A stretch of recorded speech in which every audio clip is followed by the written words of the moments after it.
Les prestigieuses tours You, celles de son parc Tsameret ou d'Azrieli, dessinent le paysage urbain de Tel Aviv.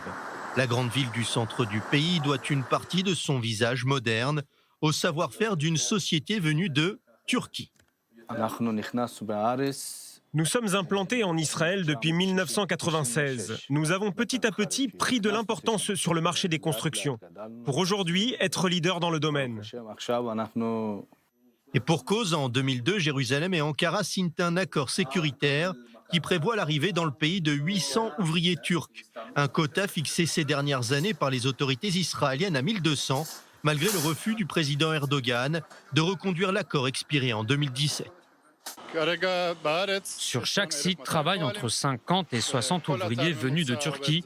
Ici, sur ce chantier, travaillent 60 ouvriers.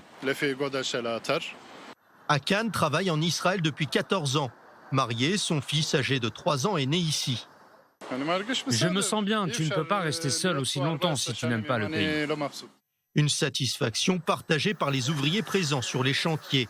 Travailler en Israël leur permet de mettre à l'abri leur famille restée en Turquie. Les salaires vont de $2000 à environ $10 000. C'est très avantageux pour eux de travailler ici en Israël, d'autant plus avec la crise économique qui frappe la Turquie en ce moment. Les 1200 ouvriers turcs présents en Israël travaillent 10 heures par jour ou nuit dans des conditions difficiles. La société Ilmazlar fait l'objet de plusieurs plaintes pour non-respect des normes de sécurité. Nous avons une personne chargée de s'occuper de la sécurité de nos employés. Il effectue des patrouilles toute la journée sur plusieurs de nos chantiers.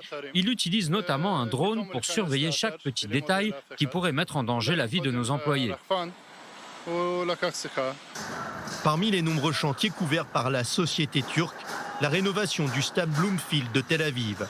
Elle mobilise aujourd'hui le plus gros contingent d'ouvriers turcs. Hakan dément un éventuel report de la réouverture de l'enceinte sportive. Oui, nous livrerons le stade en temps et en heure. 100 ouvriers ont travaillé jours et nuits, on respectera nos engagements. Une collaboration de tous les instants qui tranche avec la déliquescence des relations diplomatiques observées ces dernières années entre les deux pays. Nous sommes dans des relations d'affaires. Nous n'avons reçu aucune pression, ni de la Turquie, ni d'Israël. Aujourd'hui, c'est une relation gagnant-gagnant. Les Turcs aiment Israël. Des paroles rassurantes, symboles de l'attachement historique entre les deux peuples.